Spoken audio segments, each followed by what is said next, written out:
जय स्वामीनारायण। श्री स्वामीनारायण गुरुकुल राजकोट संस्थान आयोजित SGIS ऑनलाइन गुरुकुल एज्युकेशन में हूँ केडी मारडिया आप सर्वे विद्यार्थी मित्रों स्वागत करूँ छूँ।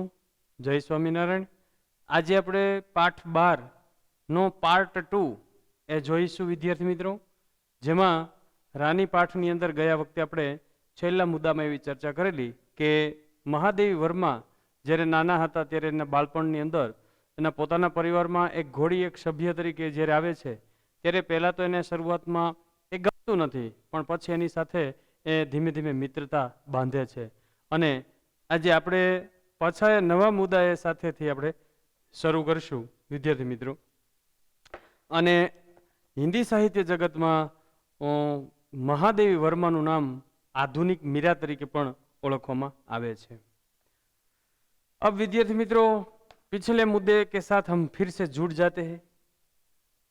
अब बरामदे में तो घोड़े बांधने की कोई जगह नहीं थी, उसके लिए नहीं बनाया गया था। छोटे बच्चे के लिए खेलने के लिए वह जगह बनाई थी, पर अब एक घोड़ी आ गई है तो उसके लिए दीवार में एक नया दरवाजा रखना, उसके लिए एक नई अलमारी रखना, ये सब स्थापित हुआ। और जैसे हम शरणार्थी हो गए, जैसे हमारा एक खिलौना परिवार में स्थापित हो गया हो, वैसे ही हम उसके साथ खेलने लगे। अब रानी का जो वर्णन आता है वह देखते हैं कि रानी की गर्दन में झूल झूल कर उसके कान और अयाल में फूल खोस खोस कर उसको बिस्कुट मिठाई आदि खिला खिला कर थोड़े ही दिनों में हमने उसके साथ ऐसी मित्रता कर ली, ऐसी मैत्री कर ली, हमें न देखने पर वह अस्थिर होकर पैर पटकने और हिनहिनाने लगती। महादेवी वर्मा का उस रानी यानी कि घोड़ी के साथ इतना लगाव सा बन गया था विद्यार्थी मित्रों कि क्या होता था, महादेवी वर्मा जब रानी की गर्दन यानी उसकी अयाल, जो उसकी पीठ की गर्दन के जो बाल है झुंड, वह पकड़ पकड़ कर उसको बिस्कुट खिलाते थे और उसको मिठाइयाँ खिलाते थे। और जो बगीचे में जैसे तैसे फूल खिले होते थे तो वो भी अयाल में लगा देती थी, उसके साथ ऐसी बातें करते रहती। और इसका दोनों का ऐसा मित्रता बना था, ऐसी मैत्री बन गई थी, जैसे कि मान लो कि कभी कभार महादेवी वर्मा कुछ काम के लिए अगर बाहर जाती है, अगर घर में नहीं है और घोड़ी नहीं देखती है तो वह अपनी दो टांगे है वो पटकने लगती है, पैर पटकने लगती है, जैसे कि घोड़ी को भी एक दुख सा होता है और वो हिनहिनाता है, घोड़ा भी हिनहिनाता है, बोलता है। ऐसी मित्रता बन गई। ये अक्सर प्राणियों में देखा गया है। अगर किसी पालतू प्राणी को आप घर में पालते हैं और उसके सामने से ही सभी लोग घर के बाहर चले जाएंगे तो वो अकेला डरता है, वो आपका साथ चाहता है विद्यार्थी मित्रों। इसीलिए जब भी कभी हम घर से बाहर जाते हैं सभी लोग, तो किसी और के घर हम ट्रांसफर करते हैं या कुत्ते जैसे या बिल्ली जैसे हम अपने घर के सदस्य को हम प्रसंगों में साथ में ले जाते हैं। आज आपने देखे 4 व्हील में, विमान में ये सब मुसाफरी करते हैं, उसके भी पास और टिकट लगते हैं, लेते हैं सब लोग। तो यहाँ पर ऐसी मित्रता बनी महादेवी और रानी की, रानी यानी कि घोड़ी, कि जब घर में महादेवी नहीं हो तब ये रानी अपने 2 पैरों से पैर जमीन पर पटकने लगती है और साथ में हिनहिनाने लगती है। फिर हमारी घुड़सवारी का कार्यक्रम आरंभ हुआ। अब शुरुआत होती है, दोस्ती हुई, अब इतना लगाव हो गया तो आगे बढ़ते हैं। मेरे और बहन के लिए सामान्य छोटी एक सुंदर जीन खरीदी गई और भाई के लिए चमड़े के घेरे वाली ऐसी जीन बनवाई गई जिससे संतुलन खोने पर भी गिरने का नाम। अगर ऐसी ऐसा जीन बनाया गया दोनों जीनों के बीच, ऐसा संतुलन बनाया जाए कि अगर वो जमीन पर पटके या पड़े, गिरे, तो विद्यार्थी मित्रों वह टूटे नहीं। कभी कभार खिलौना ऐसा भी होता है कि अगर हाथों से गिर जाए तो टूट जाता है। वैसे ही बाहर के सब चबूतरे पर सब लोग खड़े होकर हम बारी बारी से रानी पर आरूढ़ होते हैं। ये जो रानी हो बाहर खड़ी रहती है, आरूढ़ होना यानी उसके ऊपर बैठना, और छुट्टन साथ दौड़ता हुआ हमें घुमाता है। आप कभी कभार देखते हैं कि किसी बड़े मंदिर या दरिया किनारे आप जाते हैं, रेसकोर्स जैसे मैदान पर, तो उसमें घुड़सवारी होती है, टिकट लगती है, पैसे लगते हैं, और उसका जो चलाने वाला है घुड़सवार वो आपके साथ चलता है, और आप ऊंट है, घोड़े है, हाथी है, उसकी सवारी करते हैं। तो यहाँ पर भी घुड़सवारी का कार्यक्रम आरंभ हुआ। सभी लोगों की बारी बार बार आने लगी और छुट्टन साथ साथ दौड़ता है, हम उसके ऊपर बैठकर सवारी करते हैं। सवेरे भाई बहन घूमते और स्कूल से लौटते समय तीसरे पहर या संध्या समय मेरे साथ यह कार्यक्रम दोहराया जाता है। सवेरे ये भाई बहन का कार्यक्रम रहता है, क्योंकि सवेरे ये छोटे बच्चे स्कूल नहीं जाते तो ये सवेरे कार्यक्रम करते हैं। लेकिन मेरी सुबह की स्कूल होती है, इसलिए मेरी बारी महादेवी लिखती है कि दोपहर या दोपहर के समय तीसरे प्रहर के, प्रहर यानी 3 घंटे का एक प्रहर होता है, 4 તેરી ને 12, 4 પ્રહર દિવસના ને 4 પ્રહર રાત્રિના। એક પ્રહરની અંદર 2 ચોઘડિયા હોય, કદાચ ક્યારેક 1.5 કલાકનો હોય, ક્યારેક 1 કલાક ને 20 મિનિટનો હોય, ક્યારેક 1 કલાક 25 મિનિટનો હોય। પ્રહર यानी 3 કલાકનો સમય। એટલે મહાદેવી એમ લખે છે વિદ્યાર્થી મિત્રો કે સ્કૂલેથી આવીને ત્રીજા પ્રહરની અંદર અથવા સંધ્યા સમયે, દિવસ આથમવાના સમયે, સંધ્યા સમયે મારો આ કાર્યક્રમ થાય, अथवा हमें फरी पाछा रिपीट एक कार्यक्रम करिए। परंतु ऐसी सवारी से हमारी विद्रोही प्रकृति कैसे संतुष्ट हो सकती है? क्योंकि जो महादेवी अपने बारे में लिखती है कि मेरी प्रकृति है वह विद्रोही है, विद्रोही करना है। अगर किसी ने 2 मिनट ज्यादा सवारी की तो हम विद्रोह करने लगते हैं कि मुझे ज्यादा बैठना है, मैं क्यों थोड़ा बैठूं। अस्तबल में रानी की गर्दन से झूलकर तथा स्टूल के सहारे उसकी पीठ पर चढ़कर हम अब संतोष न होता था। पहले क्या होता था कि जब रानी को बरामदे में बंदी होती है तब किसी स्टूल पर, स्टूल यानी टेबल पर चढ़कर उस घोड़ी की पीठ पर रानी की पीठ पर बैठ जाता था, और कभी कभार उसकी गर्दन पर झूलते थे जैसे कोई वृक्ष की डाली पर लटकते रहते। ऐसे ऐसी मित्रता है। और ये भी देखिए आप, ये जो पालतू प्राणी है उसके साथ हम कैसा भी व्यवहार करें, एक घर के सब सदस्य को किसी भी प्रकार का नुकसान नहीं पहुंचाता। लेकिन यहां एक बात होती है, वह देखिए क्या होता है। अंत में छुट्टी के दिन दोपहर में सबके सो जाने पर हम रानी को खोलकर बाहर ले आए और चबूतरे पर खड़े होकर उसकी नंगी पीठ पर हम सवारी करके बारी बारी से अपनी अधूरी शिक्षा पूरी करने लगे। अब चोरी छुपे होने शुरू होने लगा। जब सभी लोग दोपहर को सो जाते हैं तो रानी को बाहर ले जाकर उसकी नंगी पीठ पर, क्योंकि उसकी पीठ पर एक ढाल सा डालना पड़ता है जिसमें बैठने के लिए सीट होती है और पग रखने के लिए जो आधार स्तंभ है उसके बिना आप बैठ नहीं सकते। लेकिन महादेवी लिखती है कि हमने घोड़ी को चुपचाप घर से बाहर ले जाकर उसकी नंगी पीठ पर हम बारी बारी बैठने के लिए तत्पर हो गए और हमारी शिक्षा शुरू हो गई।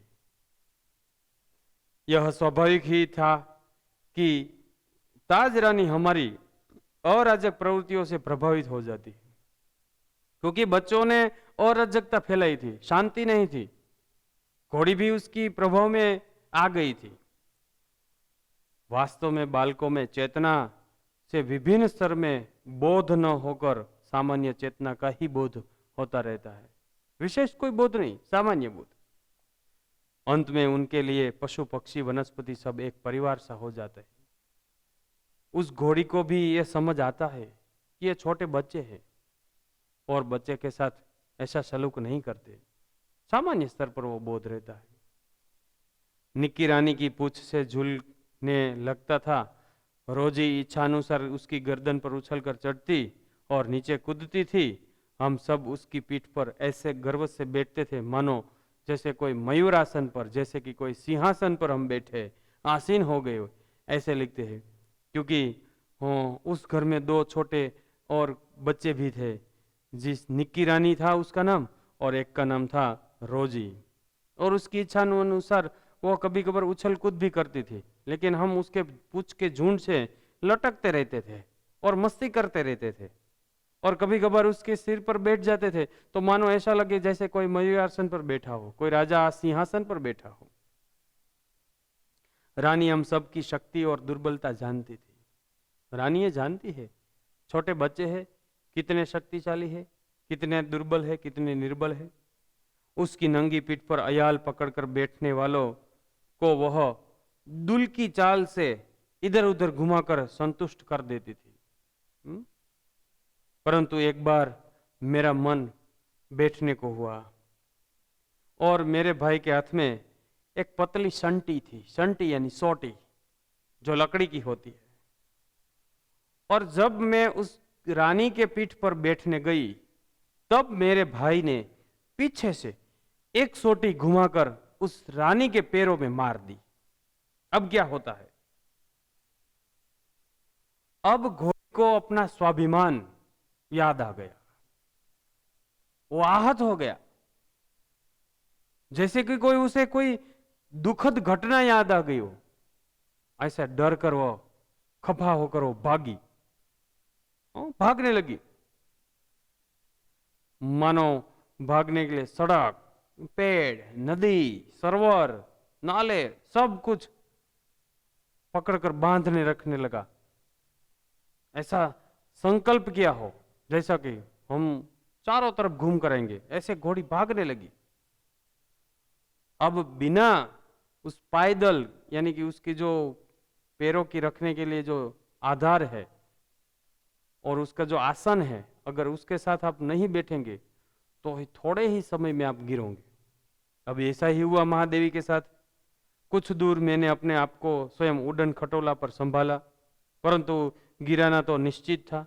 उड़न खटोला जैसे होगी, जैसे कि आज गिरनार पर रोपवे उड़न खटोला की तरफ, जैसे कि 1-2 मिनट में हम अंबाजी पर पहुंच जाते हैं, वैसे ही इस रानी ने ऐसी चाल दौड़ी, उड़न खटोला हो गई।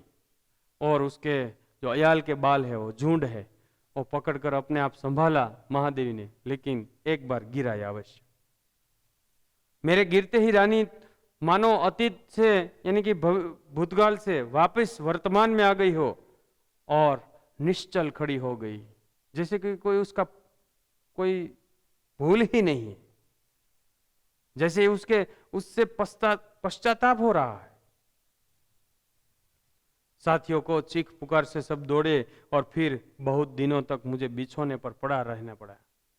मैं भी इतना घायल हो गई कि मेरे पीछे सब साथी भी दौड़े, क्योंकि मेरे भाई ने जब सोटी लगाई तो घोड़ी दौड़ी तो सब चिड़ आवाज देकर वो भी दौड़े, चीखे चिल्लाए, लेकिन क्या करे, घोड़ी तो अब भागी है। न हाथ में उसका कोई कंट्रोल, कोई रस्सी है, कैसे पकड़े। लेकिन ये जब महादेवी गिरती है विद्यार्थी मित्रों, तब जाकर वह घोड़ी अपने आप रुकती है और वर्तमान में आती है। फिर मुझे बिछोने में पड़ा रहना पड़ा। बिछोने यानी पथारी, बस घणું બધું લાગી ગયા હોય, ઘાયલ થયા હોય વિદ્યાર્થી મિત્રો। स्वस्थ होकर रानी के पास जाने पर वह ऐसी करुण पश्चाताप भरी दृष्टि से मुझे देखकर हिनहिनाने लगी जैसे मेरे आंख में आंसू आ गए हो। मुझे भी कोई दुख हुआ, उससे भी कुछ दुख हुआ हो, उसे भी कुछ रोना आया, उसके आंखों में भी कुछ आंसू आ गए। ऐसा एक तालमेल सा बना। एक बार भाई के जन्मदिन पर नानी ने उसके लिए सोने के कड़े भेजे। मम्मी ने આપણે નાની કહીએ છીએ. તો ભાઈનો જન્મદિવસ હતો એટલે મામાના ઘરેથી મમ્મીના મમ્મીએ નાનીએ सोना कड़ा मोकलेला. सामान्यतः हम कोई भी नया कपड़ा या नया आभूषण पहनकर रानी को दिखाने के लिए अवश्य जाते. छोटे बच्चे हैं इसलिए नासमझ है, तो कपड़ा खरीदते हैं तो हम कहते हैं कि देखो रानी, ये जो आज नया कपड़े हमने खरीदा है. अब उस घोड़ी को क्या. लेकिन यहाँ महादेवी जी लिखती है कि उस कोई भी चीज नई लेते हैं घर में तो रानी को अवश्य दिखाते. सुंदर छोटे छोटे शेर मुंह वाले कड़े पहनकर, शेर मुंह यानी कि सिंह का जो मुख होता है, ऐसे कड़े बनाए. आज आप देखते हैं कई समाज में ऐसे चांदी या सोने के कड़े पहनने की एक रिवाज सा बन गया, जैसे एक ट्रेंड बन गया है. वह नहीं पहना तो जाति छिप जाती है, पहना तो जाति अपने आप उभर आती है. सिंह का मोरा, जैसे कि हम यहां पर जो है कड़े में दोनों मुंह होता है, वो सिंह का मुंह होता है. शेर मुंह वाले कड़े पहनकर भाई ने रानी को दिखाने गया. न जाने किन प्रेरणा से वह दोनों कड़े उतारकर उस रानी के सतर्क कान, जो 2 कानों के वलय था या 2 कान थे, उस वलय में उसने पहना दिया. घोड़ी के कान थे वो ऊंचे थे, उस कानों में दोनों कड़े डाल दिए. सोने के थे, लेकिन बच्चों को उसकी कोई कीमत का अंदाजा नहीं था. फिर हम सब खेलने में कड़ों की बात भूल गए. फिर सब बच्चे खेलने लगे और सोने के जो कड़े थे वो भूल गए, छोड़ देते हैं. संध्या हो गई, भाई कड़े रहित हाथ लेकर घर आता है. जब माँ उसे देखती है, बेटे, पूछताछ की, बेटे तेरे कड़े कहाँ गए जो नानी ने भिजवाए थे मामा के घर से? सोने के कड़े थे, कहाँ रख दिए? रानी ने अपने कानों को खुर्रों से खोदती और हिनहिनाती रही. रानी है वो समझदार है, वो अपने कानों से वो बता रही थी, क्योंकि ये जो गुम होना, बच्चों का खेलते खेलते घोड़ी के कान में कड़े डाल देना और बच्चे घर में जाना, तब तक कोई दूसरे व्यक्ति ने उस सोने के कड़े की चोरी कर दी और किसी जमीन पर, नजदीक जमीन पर गाड़ दिए जमीन में. लेकिन ये एक घोड़ी समझदार थी, परिवार के साथ वफादार थी, इसीलिए घोड़ी ने अपने कानों से उस जमीन की खुदाई करती रही. विद्यार्थी मित्रों, और अंत में बाबूजी का ध्यान उसकी ओर गया. आपने धोरण 7 में लाखा बंजारा का भी पाठ देखा होगा. सेठ के यहां चोरी होती है तो सारा माल चोर लोगों ने जंगल में गाड़ देते हैं, और जब सेठ को जगाकर कुत्ता जंगल की ओर ले जाता है और अपने दोनों पैरों से चोरों का गाड़ा हुआ जो माल सामान है वापस दिलवा देता है, और सेठ खुश होकर उस कुत्ते को छोड़ देता है भेंट बख्शिश के तौर पर. वैसे ही इस घोड़ी ने यहां जो सोने की चोरी हुई थी, सोने के कड़े की, ये कोई घोड़ी ने नहीं छुपाई थी, वो तो बच्चे खेलते खेलते उसके कानों में रख दिया था. लेकिन कोई ऐसे व्यक्ति था, क्योंकि घर में तो ऐसे छुट्टन, कई नौकर चाकर या घोड़े की देखभाल करने वाला छुट्टन भी रखा गया था, तो वो भी हो सकता है. लेकिन यहां नाम नहीं किसी का आता, और ये घोड़ी है वो जानती है, वो देखती है कि मेरे कान से किसी ने सोने के कड़े लिए, जमीन में डाले और चला गया. जब ये बात परिवार को पता चली, तब घोड़ी ने अपनी साक्षी दी और वो कानों से जमीन की ओर खुदाई करने लगी, इशारा करने लगी और हिनहिनाने लगी. अपनी भाषा में बोलती नहीं है, लेकिन अपनी भाषा में कहने लगी कि मैंने उसको देखा है। अंत में बाबूजी का ध्यान उसकी ओर जाता है और उन्होंने मिट्टी हटाने का आदेश दिया। किसी ने कुछ गहरा गड्ढा खोदकर दोनों कड़े गाड़ दिए थे। दंड तो किसी को नहीं मिला, परंतु रानी ने सारे घर के हृदय में स्थान पा लिया। बस यही वफादारी है विद्यार्थी मित्रों। अंत में बाबूजी को ध्यान गया कि किसी ने ये मिट्टी माटीनी अंदर कोई छुपावी दीधा है, खाडो खोदीने। अंत में बाबूजी ने इशारा किया, मिट्टी हटाने का आदेश दिया, तो कुछ गहरा गड्ढा ऊंडो खाडो खोदियो ते खबर पड़્યું કે सोनाना कड़ा आनी अंदर दाटेला छे।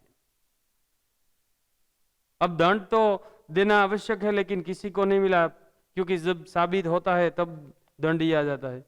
परंतु इन परिवार के बीच रानी ने अपनी जगह है वो पक्की कर ली। एक घटना अपनी विचित्रता में स्मरणीय है। यहाँ पर महादेवी जी लिखती है कि ये प्राणियों में भी ये सेंध है, एक प्रकार की एक सेंस है, बुद्धि है। एक सवेरे उठने पर हमने रानी के पास एक छोटे से घोड़े के बच्चे को देखा। रानी ने छोटे से बच्चे को जन्म दिया था। यह कहाँ था? क्योंकि कोई भी समझ नहीं पाया था। यह कहाँ था? क्योंकि मैंने स्टोरी के आरंभ में ये बात आपको पहले भाग में बताई थी कि रानी है वो सगर्भा थी, यानी कि 2 बच्चों को जन्म देने वाली थी। तो अब जो रामा है स्टोरी का, वो बताता है, क्या बताता है? विचित्रता में स्मरणीय है, याद है मुझे आज भी, कि एक सवेरे उठने पर हमने रानी के पास एक छोटे शावक को, यानी कि बच्चे को देखा। तो मैंने प्रश्न किया, महादेवी लिखती है, कि यह कहाँ था, क्या तो कह कहकर हमने रामा को इतना थका दिया कि निरुपाय घोषणा की कि वह नया जीव रानी के पेट में दाना चारा खाकर सो रहा था। आ लोकोए एटलो बधो प्रश्न पूछ्यो विद्यार्थी मित्रों रामाने, एना घरनो जे सभ्य हतो नौकर जेवो ज, एटला प्रश्न पूछ्यो, थाकी गयो, पाछळ पड़ी गया कि आ क्यां हतो, आ क्यां हतो। त्यारे एणे एम कीधुं कि आ नवो जीव एटले के आ घोड़ीनुं जे बच्चुं छे ए राणीना पेटमां हतुं अने त्यां अंदर आ बधुं घास चारो अने दाणा ने बधुं खातुं हतुं। भाई ने उत्साह से पूछा, और भी है? कि हवे छे आना पेटमां? रामा ने स्वीकृति सिर हिलाय, हाँ हाँ छे, हजी छे एनी अंदर, ढगला फिर्या अंदर। अब तो हम विस्मित भी हुए और क्रोधित भी, क्योंकि अब 1 से भले 2 हुए, 2 से 3 हो गए। विस्मित भी हुए, क्रोधित भी हुए, क्योंकि अब खेलने का साधन छूट जाएगा हमसे। ये छोटे जीव कोई काम धाम नहीं करते, हमको पीठ पर बैठा कर दौड़ने वाली रानी का दाना चारा स्वयं खाकर उसके पेट में लेटे रहते हैं कि ऐसे ऐसे क्रोध प्रकट किया। ये काम धाम नहीं करते छोटे जीव। भाई ने कहा, रानी का पेट चीर काटते हैं, चलो कम से कम एक बच्चा और घोड़ा निकाल दे। तब बच्चे घोड़ों पर वे छोटे बहन भाई बैठेंगे, क्योंकि एक बैठे, एक दौड़े, एक देखे, उसका क्या लाभ? सभी को बैठना एक साथ है, तो चलो रानी का पेट काटे और अंदर से एक घोड़ा और निकाल दे, तब जाकर सभी को एक एक घोड़ा मिलेगा। और महादेवी लिखती है कि रानी रहेगी मेरी सेवा में और 2 बच्चे मेरे भाई बहन की सेवा में।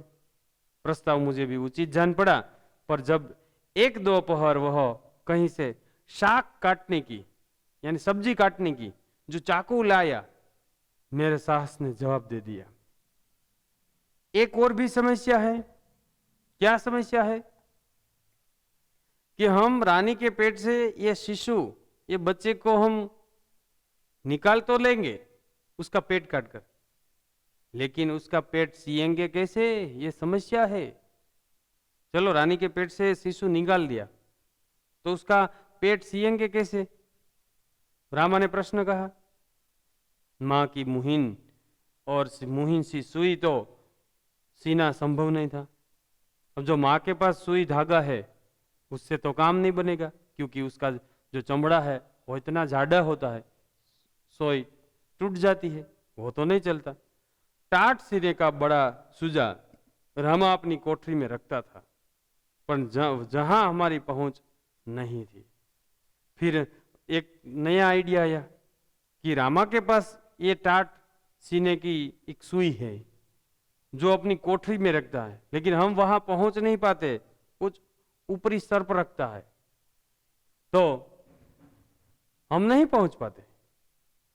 बस ऐसी बातें करते करते करते विद्यार्थी मित्रों, महादेवी लिखती है, कुछ दिन बीत जाने पर जब रानी का अश्व शिशु कुछ बड़ा हुआ और दौड़ने लगा, तब हमें न अपना क्रोध याद रहा और न रहा हमारा कोई प्रस्ताव कि अब हम क्या करें।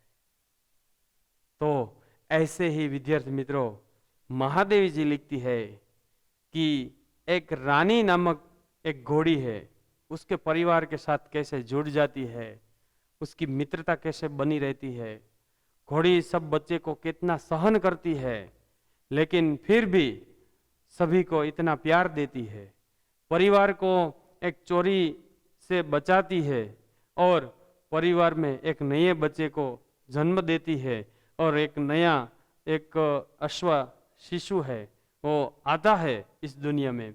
और महादेवी का जो मन में क्रोध था वो एकदम शांत हो गया, विस्मृत ही हो गई और प्रस्ताव भी न रहा। तो विद्यार्थी मित्रों, આજે આપણે SGIS ઓનલાઈન ગુરુકુલ એજ્યુકેશનની અંદર જોઈન્ટ થઈ અને પાર્ટ 12 રાની એનો પાર્ટ 2 ભણ્યા, અને એ બદલ આપ સૌનું વિદ્યાર્થી મિત્રોનો ખૂબ ખૂબ આભાર માનું છું। જય સ્વામિનારાયણ।